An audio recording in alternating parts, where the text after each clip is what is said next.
filsafat punya misi untuk melakukan emansipasi, melakukan proses pemanusiaan, memanusiakan manusia. Kita memperkenalkan anak-anak sikap terbuka, sikap kritis terhadap segala sesuatu. Ini juga merupakan upaya kami untuk menyediakan tempat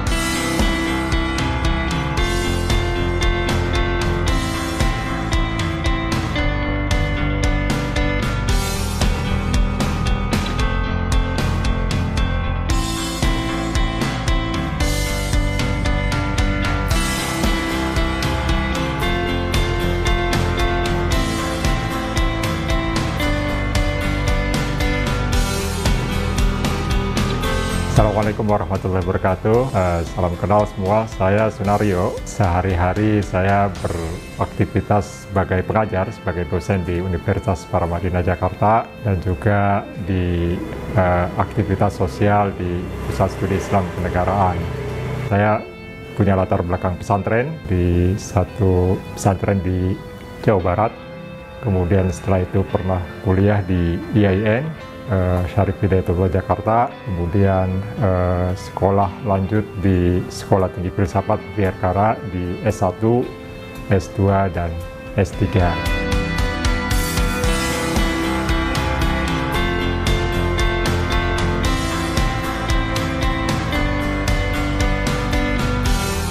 Di samping saya ini ada dua buku yang saya tulis sejak saya kuliah dan setelah selesai kuliah.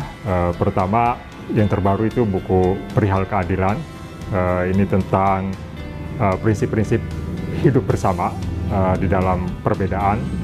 Buku ini banyak diinspirasi dari pemikiran seorang filosof politik kelahiran Amerika, itu John Rawls, yang menawarkan satu teori mengenai keadilan. Tetapi di dalam buku ini, selain dari Rawls, saya juga membahas para pengkritiknya, mulai dari Amartya Sen, kemudian Chantal Mouffe, dan lain-lain. Mereka itu adalah para pengkritik, dan saya memberikan satu konklusi bagaimana sebaiknya keadilan bisa kita pahami di dalam kehidupan bersama. Nah, selain buku Perihal Keadilan, ada satu buku lagi yang saya tulis. Ini banyak diinspirasi dari seorang pemikir kelahiran India, namanya Amartya Sen. Saya mengangkat soal etika berbasis kebebasan yang diinspirasi oleh Amartya Sen. Amartya Sen itu adalah seorang ekonom, peraih Nobel ekonomi di tahun 1998, dan dia juga orang yang cukup bergelut dengan filsafat, khususnya filsafat ekonomi. Nah, gagasan yang dia tawarkan di dalam pemikirannya itu adalah tentang kapabilitas. Itu barangkali secara harfiah bisa kita artikan sebagai kemampuan, di mana kualitas hidup seseorang itu banyak ditentukan oleh kapabilitasnya.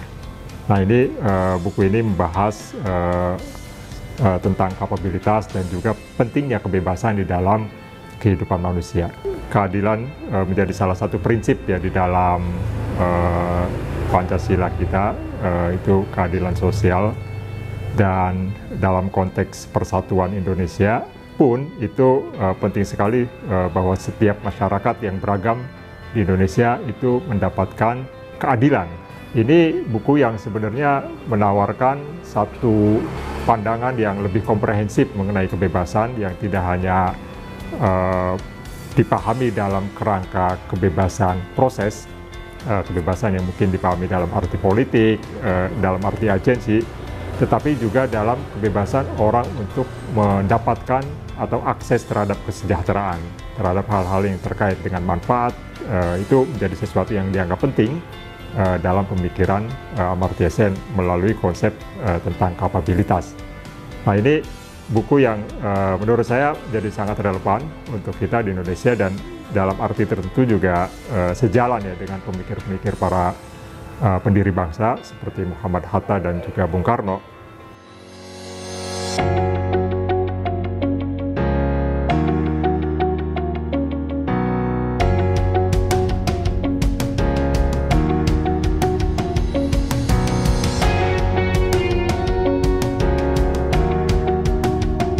Selain sebagai pengajar di Universitas Paramadina, saya juga aktif bersama teman-teman di dunia NGO, dunia LSM, di satu organisasi Pusat Studi Islam dan Kenegaraan. Pusat studi ini punya fokus pada isu-isu kenegaraan dan isu-isu keislaman atau keagamaan. Nah, salah satu yang menjadi concern kami di NGO tersebut sudah sejak lama itu adalah isu-isu keragaman, isu-isu hidup bersama di dalam perbedaan. Nah, salah satu program yang sangat sudah kita kembangkan dalam beberapa tahun terakhir itu adalah program Sekolah Harmoni Indonesia. Sekolah Harmoni Indonesia itu adalah satu media perjumpaan antar kelompok baik agama maupun etnis dari anak-anak muda yang kelas 3 SMA sampai kuliah. Mereka ketemu secara langsung, secara fisik, dan saling berkenalan, saling mencoba untuk memperkenalkan dia dari agama apa, dari etnis apa, dan di dalam perjumpaan itu kita menyaksikan bahwa teman-teman kemudian mengurangi banyak hal yang barangkali itu menjadi prasangka mereka terhadap kelompok lain. Misalnya, bagaimana kelompok Muslim terhadap kelompok Kristen, atau sebaliknya kelompok Kristen terhadap kelompok Muslim. Mereka tentu saja punya prasangka-prasangka yang selama ini ada di dalam kelompok mereka, tetapi lewat perjumpaan secara fisik, secara langsung beberapa hari, beberapa malam, mereka bersama, itu proses yang membuat mereka bisa mengurangi prasangka-prasangka yang selama ini ada.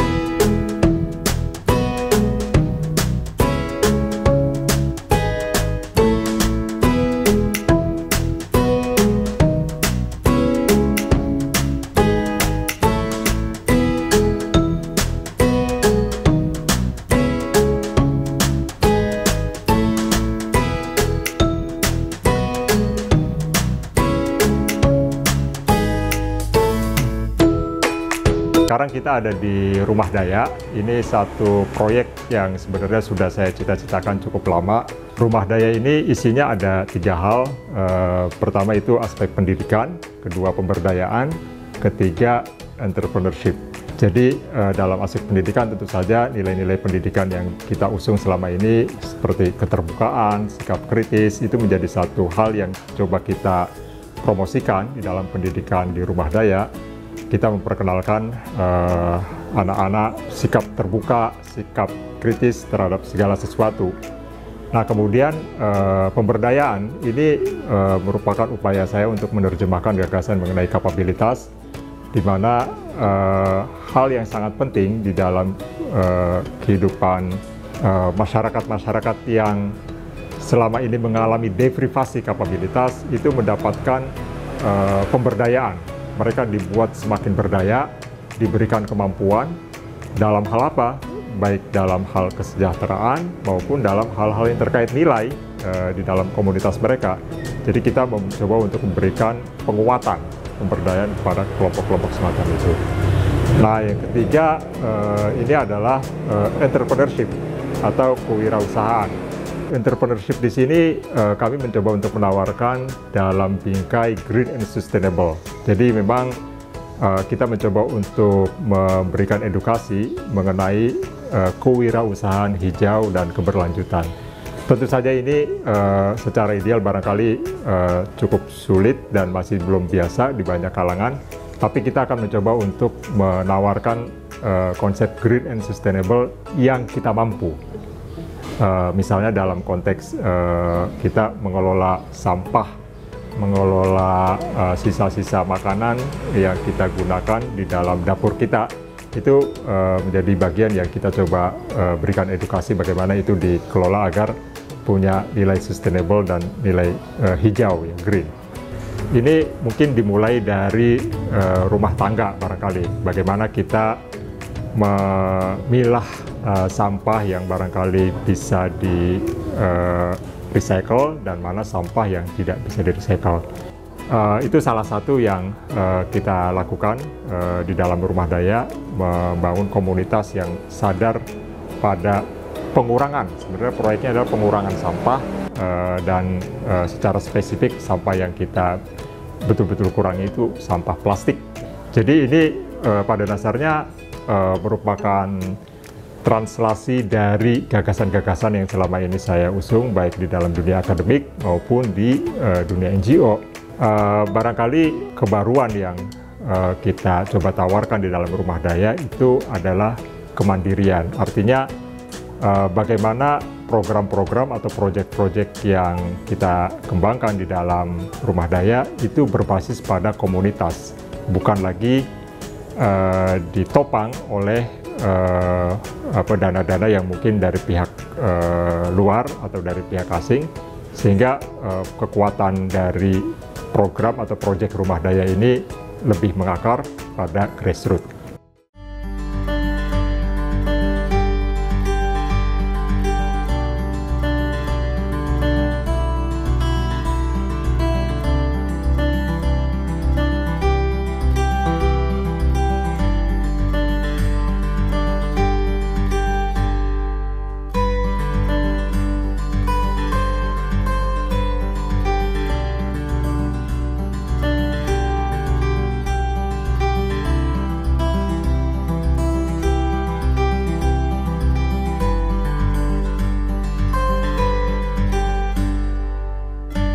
Di sini kita ada kafe yang kita buat, namanya Kafe Daya. Ini juga merupakan upaya kami untuk menyediakan tempat nongkrong, tempat kopi di Kafe Daya di Ciputat, di Kampung Bulak, sambil kita berdiskusi, sambil kita mencari inspirasi hal-hal yang positif untuk kehidupan yang lebih baik, yang lebih berkualitas. Nah, di sini kita selalu mencoba menawarkan kegiatan-kegiatan diskusi secara rutin, apakah itu ada diskusi Sabtuan, yang temanya itu sekarang masih cukup beragam, mulai dari diskusi keagamaan, diskusi politik, diskusi filsafat. Kita mencoba menampung semua tema-tema itu dalam diskusi Sabtuan. Tapi selain itu juga kita punya komunitas-komunitas yang berbasis pada para pendidik misalnya. Para pendidik ini maksudnya bukan hanya para guru atau dosen, tapi juga para orang tua atau para peminat pendidikan yang mereka merasa perlu untuk terus mengembangkan pendidikan-pendidikan yang relevan untuk anak-anak kita.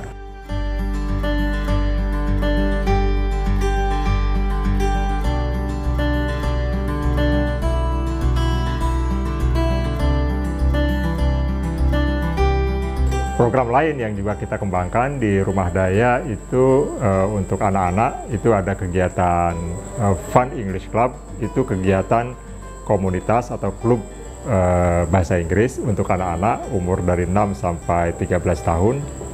Itu kita lakukan setiap hari Sabtu, dan ini kita lakukan secara volunteer, gratis buat semua yang berminat, dan kita ada instruktur, ada fasilitator yang mendampingi itu setiap hari Sabtu. Selain itu kita juga punya kursus untuk teman-teman yang anaknya punya minat untuk belajar piano.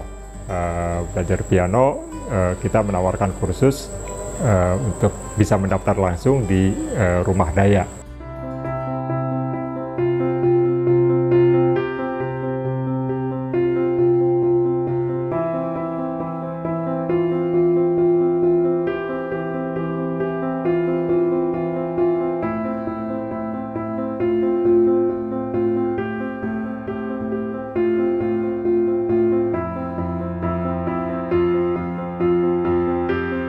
Program yang salah satu program yang sentral di dalam rumah daya itu pemberdayaan.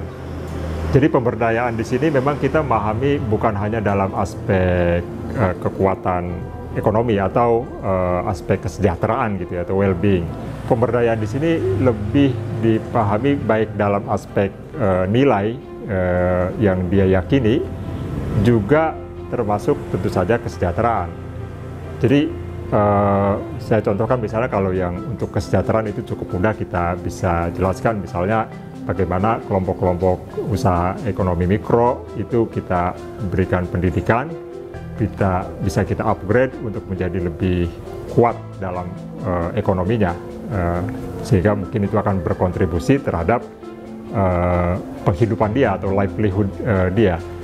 Tapi juga yang penting di dalam konteks dalam konsep pemberdayaan yang kita tawarkan itu adalah penguatan atau proteksi nilai-nilai yang barangkali dianut oleh kelompok, khususnya adalah kelompok-kelompok minoritas. Jadi bagaimana kelompok-kelompok minoritas itu tetap nyaman, tetap punya ruang untuk mengekspresikan apa yang dia anggap baik di dalam masyarakat. Nah, tentu saja konteks pemberdayaan di sini adalah bagaimana masyarakat yang lain, khususnya kelompok-kelompok mayoritas, itu memberikan ruang, memberikan hak dasar dari kelompok minoritas tersebut. Nah, ini yang kadang-kadang kerap kali absen di dalam banyak masyarakat. Mereka pada umumnya memahami pemberdayaan itu hanya dalam konteks kesejahteraan saja, sementara dalam konteks nilai, khususnya yang dianut oleh kelompok-kelompok minoritas itu seringkali dianggap sebagai sesuatu yang asing gitu, sesuatu yang tidak ada hubungannya dengan pemberdayaan. Padahal itu menjadi sesuatu yang sangat penting buat mereka sebagai manusia, sebagai komunitas, dengan nilai yang mereka anggap baik, itu diakui dan mereka hidup secara normal seperti kelompok-kelompok yang lain yang kebetulan menjadi mayoritas. Bagi teman-teman yang mau ikut di dalam kegiatan kita, selama ini memang kita masih menyediakan kegiatan yang sifatnya offline di kafe. Untuk teman-teman yang mau mengikuti apa yang kita lakukan secara online, secara media sosial, barangkali bisa dilihat di dalam Instagram kita, Rumah Daya dan Cafe Daya.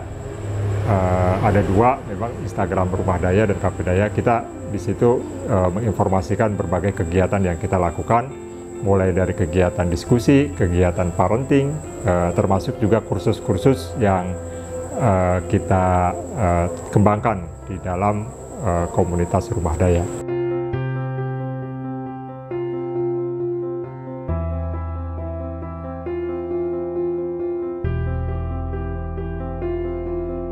Secara spesifik, latar belakang saya banyak bergelut dengan dunia akademik. Secara spesifik, bidangnya itu adalah filsafat. Bagaimana menerjemahkan filsafat dengan dunia yang saya geluti pada saat ini?